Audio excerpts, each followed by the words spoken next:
Welcome, ladies and gentlemen, to today's episode of the eSports Report. I'm, of course, Benson, and today we have so much to go over.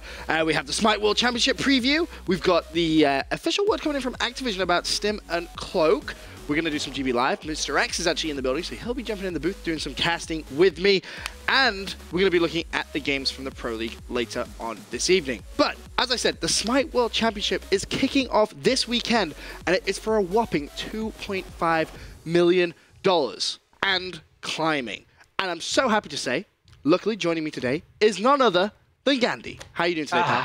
God, it's so good to hear your voice, Ben. I've missed you. It's been so long. It's been so long. How hype is that cinematic trailer, It's pretty hype. The production team was in my ear going, hype! So much hype! It looks fantastic, really. How have you been, though? You know what? I just want to find out, are you doing well? You look good. I'm doing fantastic, man. I mean, there's been a lot of stuff going on leading up to the Smite World Championship where it's kind of been a little bit chaotic, and there was times where I was like, I am not used to this amount of work. I'm used to traveling and like coming home and like relaxing, But yeah, I mean, it's been one hell of a journey, but I wouldn't regret it at all. But I do miss you, Ben. Your casting's gotten decent. You actually understand the game now. Thank you. I have no choice. You left. I had to try and pick something up at least. But going back to, of course, Smite World Championship, the prize pool, $2.5 million. I read it in today's script. I was like, what? Talk to me a little bit about how that's broken down. So 50% of the $2.5 million is actually going to first place. So if you're playing the home game, that's like, I'm going to go ahead and cheat. It's like $1.278 $1,400-$600. That's a lot of money. Every single person will be walking home out of there with $253,000 per player. It's absolutely bonkers. And then as you move down, second place, I don't really need to read it completely, but it's like, it's basically going to hit 2.6 million. It stops, the Odyssey is what we called it, which is how you got to this journey of the Smite World Championship. It stops January 8th. And the big thing that you need to take from this is that first place is going to walk home with $250,000 each, and even eighth place, just for showing up and qualifying for the World Championship, each player is going to leave with $6,000. I mean, that's some life-changing money, especially that first place, like you said, over $250,000 each player. That is ridiculous. I mean, how does the actual bracket for the tournament, how is that going to work then? So with MOBAs, like the first thing, so when I first came over, I was like, all right, guys, pool play into pool play into double elimination, let's rock out, right? And they were just like, they tried to keep explaining it to me, and it wasn't until I went to my first LAN, which was NA Regionals, where I understood how long the games could potentially go, that I was like, oh yeah, best of 5, like grand finals only, I got it now. So Friday, we have what we call the knockout stage. So the knockout stage is basically like, imagine your standard bracket, 1 versus 8, 2 versus 7, et cetera, et cetera. Imagine that, but it stops at the semifinals. So we will be eliminating 2 teams on Friday, and the rest will advance to day 2. The scary thing about Friday is that it's all best of ones. All best of ones? You have 2 chances. What? Yeah. So in the first day, it's basically a double elimination best of 1. And we kind of felt that on the esports side, we were kind of like, what are we going to lose if we do best of 3 as opposed to best of 1? And what ended up happening is we looked at the schedule. It was a lot of time constraints. And we were like, well, Saturday, that would mean that if we wanted to do a quarterfinals, we would have to do that as a best of 1. And then that's single elimination. So we decided to do the double elimination best of 1 on Friday. It's nuts. I like it. That sounds like there's going to be it sounds like there's going to be a lot of Smite to watch. Is there anywhere we can find the specific schedule for everyone that's going to be wanting to watch at home? Yes. So if you guys go to smitegame.com, it'll bring you to our homepage. And on the homepage, you can go down to the 2 million plus World Championship tab, which is, dude, just by the way, man, I just want to tell you, when I first got there, I got there September 2nd, and yeah, it just started. It was like, because Hi-Rez threw up $600,000.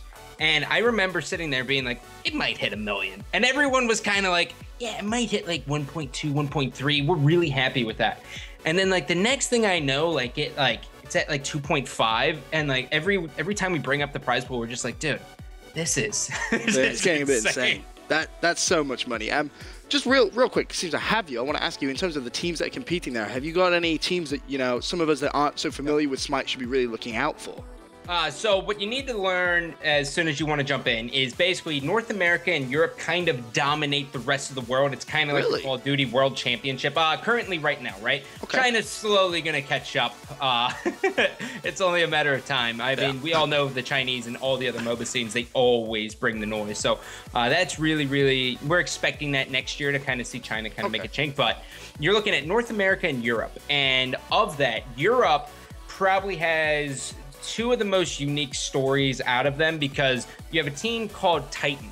Now, Titan eSports, which is an organization based out of Counter-Strike and other games, it originally started at, I want to say it was Han, Heroes of the New World. Heroes of New World? I think that's by SK Games. It started off there, and then they kind of continued to grow. But this team came in through basically what was an open bracket as the 6th seed and won the EU regionals. All right? Nice. So there was no one predicted them to do it. Everyone was kind of like, they have a shot, but I don't think they're really going to be able to hit it home, right? And then SK Gaming, who is a team who only shows up on land, but online, they just, for whatever reason, they just don't do well. Which, you know, I think that's coming from the FPS scene. We kind of understand that a little more than other people, but SK Gaming was the 5th seed. So out of Europe, the 6th and the 5th seed prevailed to the World Championship. And then in North America, 1 and 2 seeds. But the team I'm most excited to watch is Cognitive Red. Cognitive Red probably has the 5 best individual players in their respected roles, and it's just a highlight reel. Nice. I like it. It's kind of like, I guess I can make this reference. It's kind of like Ichi and COD Ghost, bro. Oh, really? They're that dominant, huh? Yeah, right now they're very, very scary. I'll listen to you on that, Cognitive Red.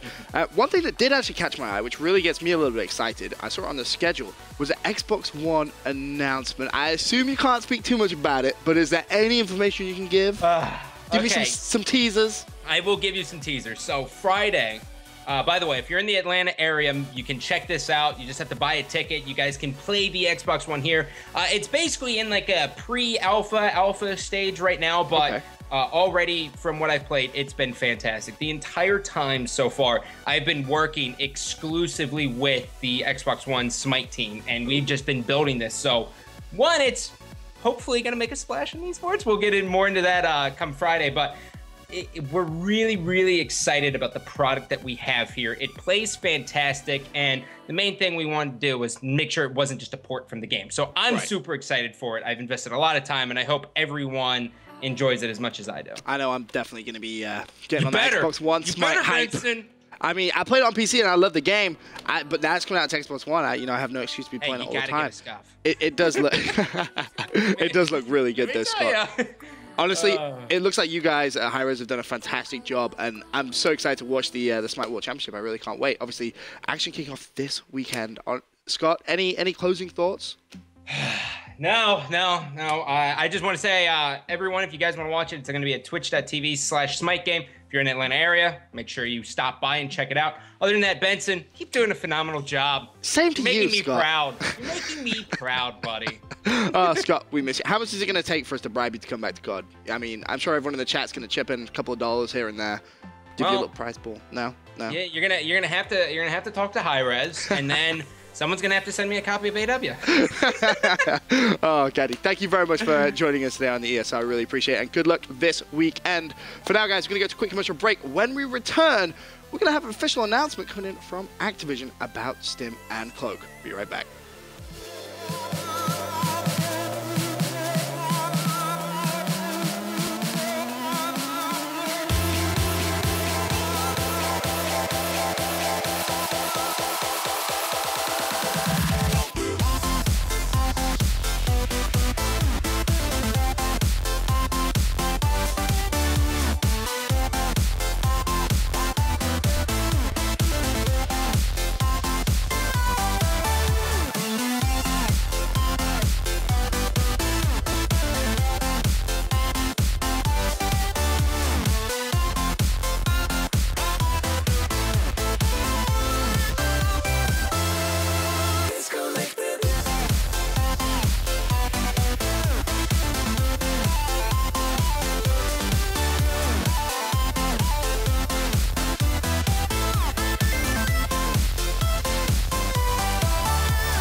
Welcome back to the eSports Report, ladies and gentlemen. It's Benson as Odd Size in the studio today.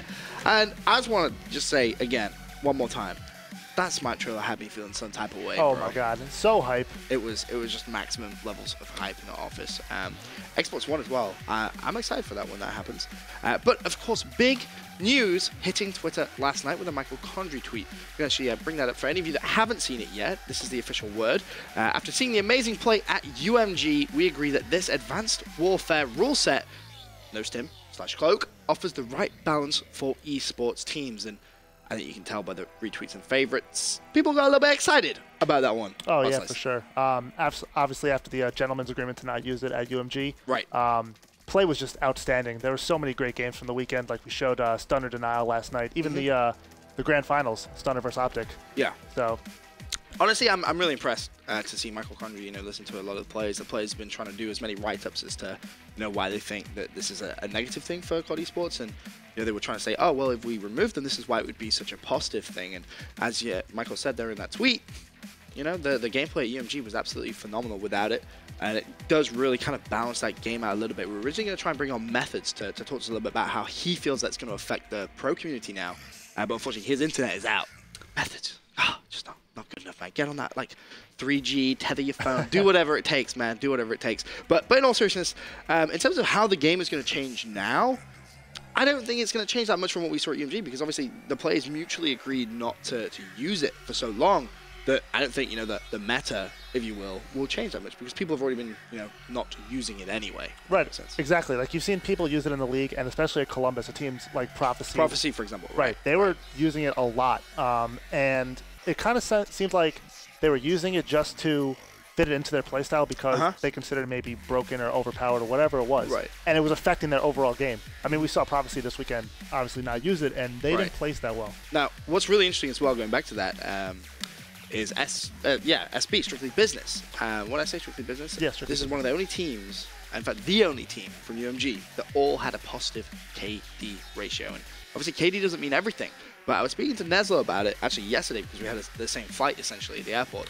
And I was like, hey, how do you all have a positive KD and then, place as low as you did? Because that's impressive when everyone's getting those kills. He was saying, well, we were practicing with Stim and with Cloak, etc. And it kind of makes you play the game a little bit different. You challenge more, you'll, use Stim to sort of try and break a hill. And then going to playing teams that aren't using that, all of a sudden, your playstyle is going to change a little bit. So we may see some differences potentially in Hardpoint, but honestly, I don't think we will, because as we said, the majority of teams at UMG actually opted not to use it anyway. But as I said at the very start, very happy to see Sledgehammer and of course Michael Condrey listening to the community, giving some great feedback, and getting excited because COD Champs is getting pretty soon. I can't believe we're already past New Year. I know, it's crazy. 2015. That's just I feel like the game hasn't even out a couple of weeks. I'm still like a puppy dog with it. It feels like Black Ops 2 was just like the other day. Right. And we were just at Season 3 for Ghost. It's crazy. Time's flying. It really is. And I'm so excited for the remainder, I should say, of the year with Advanced Warfare. It's going to be a fantastic one. That is for sure. But speaking of UMG, obviously you guys, I missed that. I'm sorry. I missed the show yesterday. We forgive you. Sorry. I was on a flight. I apologize. You guys recapped over UMG. Obviously, I was there with Mr. X, who's going to be on the show later on. He's going to be in the studio when we do our Pro League games. We were both there. What were your thoughts from spectating and obviously recapping that? What did you think about UMG? It was definitely probably the best competition we've seen. Obviously, the second major LAN event in Advanced Warfare, and I don't know. Obviously, there was the difference in no Stim and no Cloak. Right. And I think we saw some great Uplink games. That's definitely the most exciting game mode for me in Advanced Warfare. It makes me laugh. The very start of the game, everyone was like, oh, Uplink, no, I don't want to play it. Uplink, no, it's silly. Why are we playing basketball and COD? It's quit. Yeah, exactly. But now, everyone is on this Uplink hype because they've seen the actual element of skill to it. And what's really interesting is I feel teams still haven't mastered how to play it. Oh, for sure. Speaking to all the pros, they were like, hey, this is kind of like when they were playing Blitz at the start of Ghost. No one really knew how they were going to play that game mode. And Uplink is very, very similar. We've only had 2 events. Obviously, teams playing a lot in the league, etc. But still, some interesting developments may happen with Uplink as a game mode from the player's standpoint and how they're playing it. I'm excited to see how it ends up at the very end. Like when, November rolls up and I'm like, God, do you remember when people